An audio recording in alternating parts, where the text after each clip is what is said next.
Hello guys, मैं Naresh Kumar Kumar classes में आप सभी का स्वागत करता हूं। गाइस, हम लोग पढ़ रहे हैं क्लास 8 हिस्ट्री से chapter number 3 ruling the country side. और आज हम इसका सेकंड पार्ट पढ़ेंगे, जिसकी शुरुआत हम लोग क्रॉप्स फॉर यूरोप के साथ करने वाले हैं। जो लोग चैनल पर नए हैं वो लोग चैनल को सब्सक्राइब कर लें और वीडियो को लाइक, कमेंट और शेयर ज़रूर करें। चलिए शुरू करते हैं। Crops for Europe.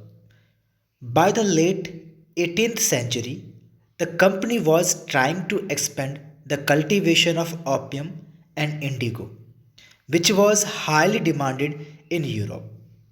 ये कहने 18वीं शताब्दी के एंड तक आते आते कंपनी ने अब कोशिश करनी शुरू कर दी थी अपने कल्टीवेशन ऑफ ओपियम और इंडिगो के प्लान को एक्सपेंड करना, जो कि जिसकी बहुत ज़्यादा डिमांड थी यूरोपियन कंट्रीज़ में। The Britishers forced cultivators to produce jute, tea, sugarcane, wheat, cotton and rice in various parts of India.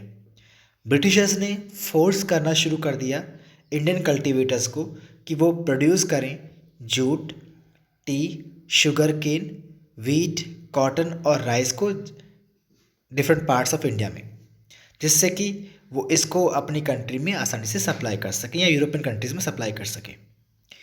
Indigo was highly demanded in Europe. To get the indigo cultivation, the Tinkathia system was introduced. Under this system, peasants had to cultivate indigo on 3/20th part of their land। कह रहे हैं Indigo की Europe में बहुत ज़्यादा demand थी, जिस वजह से इंडिगो कल्टीवेशन के अंदर में एक तिनकथिया सिस्टम को इंट्रोड्यूस किया गया था। इस सिस्टम के हिसाब से जो भी पीजेंट्स हुआ करते थे उन्हें अपने टोटल लैंड के 3/20th पार्ट पर इंडिगो को कल्टीवेट करना मैंडेटरी था, कंपलसरी था। ये सिस्टम कुछ ऐसा था जिसमें इंडिगो कल्टीवेशन करना उस समय के पीजेंट्स के लिए बहुत ज़रूरी हो गया था, और वो भी 3/20th पार्ट पर। Because of the production of the cash crops and indigo, which had to be grown on the most fertile land, the farmers were left with little fertile regions to grow। कह रहे हैं क्योंकि cash crop का production करने की बात हो रही थी, इंडिगो को प्रोडक्शन करने की बात हो रही थी, तो इसकी वजह से इसका जो मेन पर्पस था उसके पीछे यही था कि जो कैश क्रॉप्स हैं, जो इंडिगो है, इनका प्रोडक्शन जो है ये सबसे ज़्यादा फर्टाइल सॉइल या लैंड पर हो रहा था, और फार्मर्स के पास जो लैंड बच रही थी वो कम फर्टाइल रीजन्स में अदर क्रॉप्स को ग्रो करने के लिए बच रही थी। These crops reduce the production of food crops. और ये जो कैश क्रॉप्स थी या जो इंडिगो थी, इनकी वजह से सॉइल की फर्टिलिटी लगातार कम हो रही थी, और इस वजह से लगातार फूड क्रॉप्स का प्रोडक्शन घट रहा था। ऐसा होने के पीछे जो मेन वजह यही थी सिर्फ कि जो भी कैश क्रॉप्स या इंडिगो या ओपियम का जो प्रोडक्शन जिस भी एरिया में या जिस भी सॉइल पर होता है, वो लगातार सॉइल की फर्टिलिटी को जो है ख़त्म करते चले जाते हैं या कम करते चले जाते हैं। इससे जो अदर क्रॉप्स या कह सकते हैं जो फूड क्रॉप्स हैं, उनके प्रोडक्शन में लगातार कमी आने लगी थी। अब यहाँ पर उनका है, does colour have a history? क्या कलर की कोई हिस्ट्री है? The rich blue colour was commonly called as Indigo.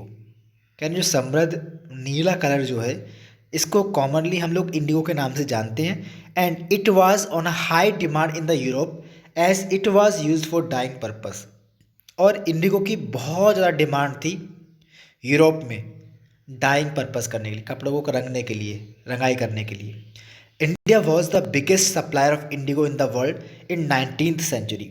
19वीं शताब्दी में भारत दुनिया का सबसे बड़ा सप्लायर था इंडिगो का।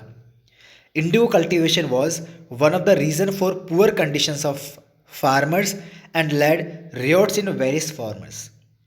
इंडिगो कल्टीवेशन जो था एक बहुत बड़ा रीज़न था, या कह सकते हैं एक महत्वपूर्ण कारण था फार्मर्स की पुअर कंडीशंस का, और जिसकी वजह से बहुत सारे फार्मर्स ने विद्रोह किए थे, रियोट्स किए थे। Why the demand for Indian Indigo? कह रहे इंडियन इंडिगो की डिमांड क्यों थी? बाय द 13th सेंचुरी, 13वीं शताब्दी की बात कर रहे हैं। By 13th century Indian indigo was being used by cloth manufacturers in Italy. 13वीं शताब्दी में भारतीय इंडिगो का इस्तेमाल जो है क्लॉथ मैन्युफैक्चरर्स के द्वारा इटली में किया गया था। फ्रांस और ब्रिटेन में भी किया गया कपड़े की रंगाई वगैरह करने के लिए।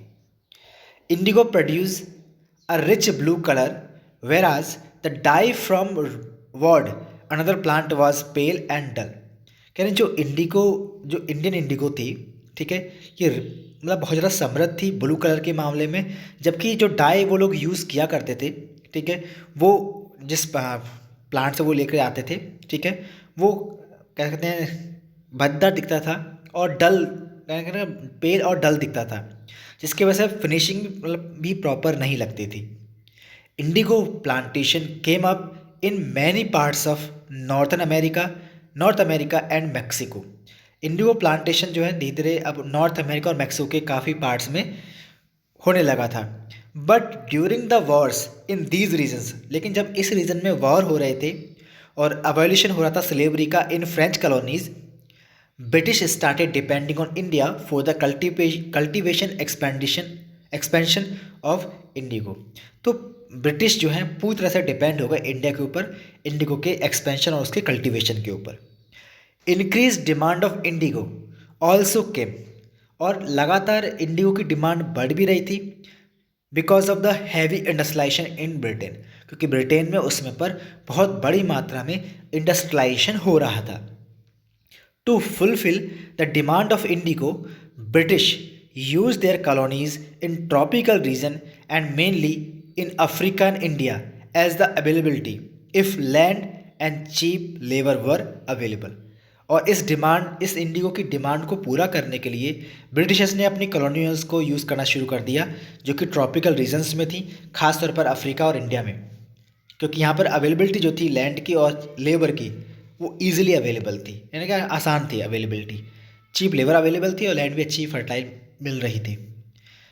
आगे उन्होंने कहा Britain turns to India, Britain ने इंडिया को टर्न कर दिया। कैसे टर्न किया, अब जरा हम उसके बारे में बात कर लेते हैं।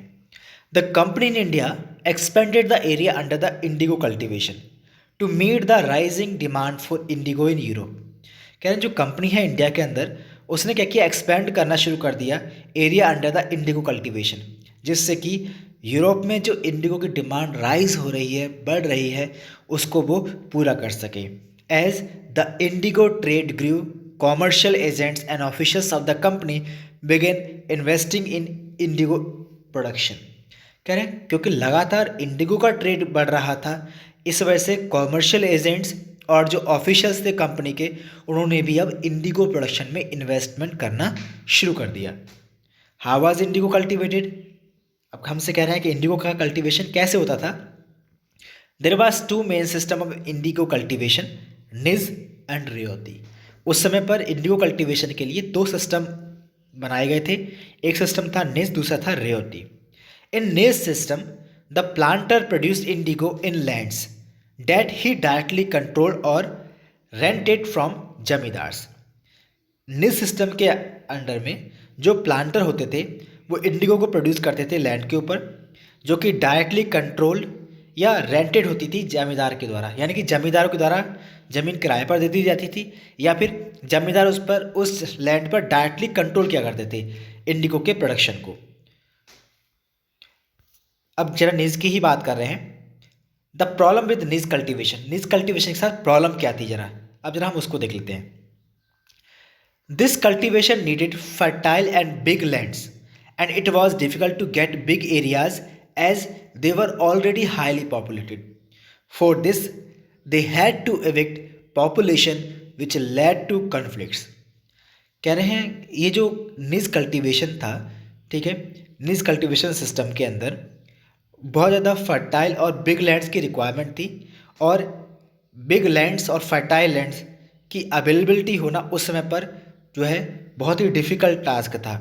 ऐसा इसलिए था क्योंकि ये एरियाज़ जो थे हाईली पॉपुलेटेड थे और इन लैंड को क्लियर करने के लिए वहाँ से पॉपुलेशन को जो है आपको एविक्ट करना था, जिसकी वजह से कॉन्फ्लिक्ट्स अराइज होने लगे थे। निज cultivation on a large scale required many plugs and bullocks.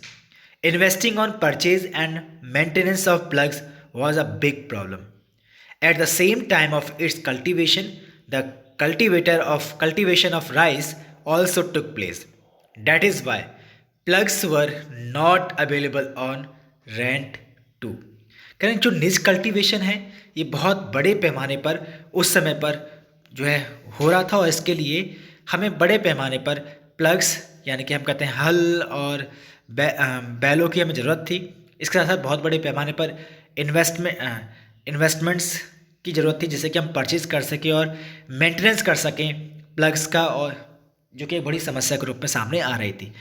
Eight the same time of its cultivation the cultivation of rice also took place. और उस समय पर जिस समय पर जो है इंडिगो का प्रोडक्शन होता था उस समय पर राइस का प्रोडक्शन भी यानी कि राइस का कल्टीवेशन भी किया जाता था।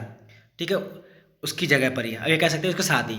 तो ये उस समय पर प्लग कर यानी जो फील्ड वगैरह हुआ करते थे वो इजीली अवेलेबल नहीं थे रेंट के लिए आपके इंडिगो को प्रोडक्शन करने के लिए। Availability of labour was also a problem as peasants were engaged in rice cultivation at the same time. कहना जो अवेलेबिलिटी है लेबर की वो भी एक बहुत बड़ी समस्या थी उस समय पर। क्यों? क्योंकि इसलिए क्योंकि उसमें जो पीजेंट्स थे वो राइस के कल्टीवेशन में इंगेज रहा करते थे उस टाइम पर। तो ये भी एक बड़ी दिक्कत थी क्योंकि लेबर जो है उस समय पर इजीली अवेलेबल नहीं थी। Indigo on the land of ryots. अब हम जो नया टॉपिक्स में शुरू कर रहे हैं वो है indigo on the land of ryots. In ryoti system the planters forced the ryots to sign a contract on an agreement, जिसको हम लोग बोल रहे हैं सत्ता। Those who signed the contract got cash advances from planters at low rates of interest to produce indigo। तो हम यहाँ पर अगर बात करें तो हम कह सकते हैं इस सिस्टम में खासतौर पर जो रियॉयती सिस्टम था इसके अंदर जो प्लांटर्स थे उनको फोर्स किया था रियॉट्स टू साइन कि वो कॉन्ट्रैक्ट साइन करें ज़बरदस्ती एक एग्रीमेंट। ऐसे लोग जिन्होंने साइन किया है कॉन्ट्रैक्ट को उनको एडवांस में कैश मिल जाता था प्लांटर्स के through low rate of interest पर, जिससे कि वो इंडिगो को प्रोड्यूस कर सकें। The peasants got very low price for the indigo they produced and the cycle of loans never ended. और जो पीजेंट्स जो कि बहुत ही सस्ते रेट पर उस समय पर लोन वगैरह लिया करते थे, ठीक है, वो लोग आसानी से उनको लोन वगैरह मिल तो जाते थे, लेकिन उनकी जो क्रॉप्स थी खासतौर पर जब बात कर रहे हैं इंडिगो की, तो इंडिगो के लिए उनको बेटर प्राइस नहीं मिलते थे, यानी कह सकते हैं उनको लो प्राइस ही उनकी क्रॉप इंडिगो के लिए मिल पाते थे, जिसकी वजह से वो साइकिल ऑफ लॉन से कभी भी नहीं निकल पाते थे, या कह सकते हैं साइकिल ऑफ लॉन जो था वो कभी भी एंड नहीं होता था। After an indigo harvest the land could not be sown with rice which the peasants preferred as indigo production reduce the fertility of soil. कह रहे हैं जैसे ही इंडिगो का हार्वेस्ट हो जाता था तो लैंड थी वो अब राइस के प्रोडक्शन के लिए बची नहीं रह पाती थी। ठीक है, जो कि पीजेंट जो है प्रेफर किया करते थे इंडिगो प्रोडक्शन के लिए, उससे सॉइल की फर्टिलिटी रिमूव होती थी, जिसकी वजह से वो राइस का प्रोडक्शन आगे चलकर नहीं कर सकते थे। नेक्स्ट हमारे पास जो इसमें है एक बहुत ही इंपॉर्टेंट टर्म आ गया है, blue rebellion and after. The Blue Rebellion and after. In March 1859, thousands of riots in Bengal refused to grow indigo। कह रहे मार्च 1859 में, ठीक है, बहुत सारे रियॉट्स जो है इकट्ठा हुए बंगाल के अंदर और उन्होंने इंडिगो का प्रोडक्शन करने से, इंडिगो को ग्रो करने से मना कर दिया। एज द रिबेलियन स्प्रेड, और ये जो था आंदोलन या जो क्रांति थी ये फैलनी शुरू हो गई। रियॉट्स ने रिफ्यूज़ करना शुरू कर दिया रेंट्स को पे करना प्लांटर्स को, और अटैक करना शुरू कर दिया इंडिगो फैक्ट्रीज पर। Ryots swore there would no longer take advances to sow indigo nor be bullied by the planters lathiyals. Ryots ने ये कसम खानी शुरू कर दी कि वो अब लंबे समय अब जो है वो एडवांसेस नहीं लेंगे और ना ही वो इंडिगो को ग्रो करेंगे प्लांटर्स के कहने पर। The government set up the indigo commission to enquire into the system of indigo production. और उस समय पर जो ब्रिटिश गवर्नमेंट थी उसने एक इंडिगो कमीशन जो है सेटअप किया जिसमें कि वो इंक्वायरी कर सके कि सिस्टम में क्या दिक्कत आई है जिसकी वजह से इंडिगो प्रोडक्शन के लिए जो रियॉर्ड्स जो है जगह जगह पर हो रही है। It declared that indigo cultivation was not profitable for रियॉर्ड्स। और इस इंडिगो कमीशन ने जब अपनी पूरी रिपोर्ट दी तो उस रिपोर्ट में ये क्लियर हुआ कि जो इंडिगो कल्टीवेशन है वो ज़्यादा प्रॉफिटेबल नहीं है रियॉर्ड्स के लिए, और इसी वजह से जगह जगह पर ये मूवमेंट्स हो रहे थे। Hence they could refuse to produce indigo in future, और इसी वजह से वो फ्यूचर में इंडिगो के प्रोडक्शन को रिफ्यूज़ कर रहे थे। आफ्टर द रिवॉल्ट, जैसे ही रिवॉल्ट खत्म हुआ, indigo production collapse in Bengal, और बंगाल में इंडिगो का प्रोडक्शन जो है कोलैप्स कर गया। The planters now shifted their operations to Bihar, और धीरे धीरे जो प्लांटर्स थे उन्होंने अपने ऑपरेशंस को बिहार में शिफ्ट करना शुरू कर दिया।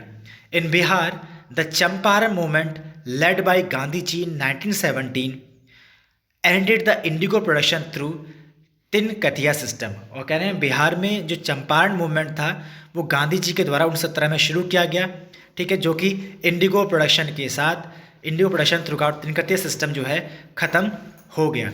तो इस तरीके से ये हमारा टॉपिक जो है यहीं पर ख़त्म हो रहा है, ठीक है, ब्लू रिबन। अब हम लोग नेक्स्ट चैप्टर में मिलेंगे। जो लोग वीडियो पर नए हैं वो लोग वीडियो को लाइक जरूर करें, कमेंट और शेयर जरूर करना पसंद करें। इसके साथ साथ चैनल को सब्सक्राइब जरूर कर लें। Thank you.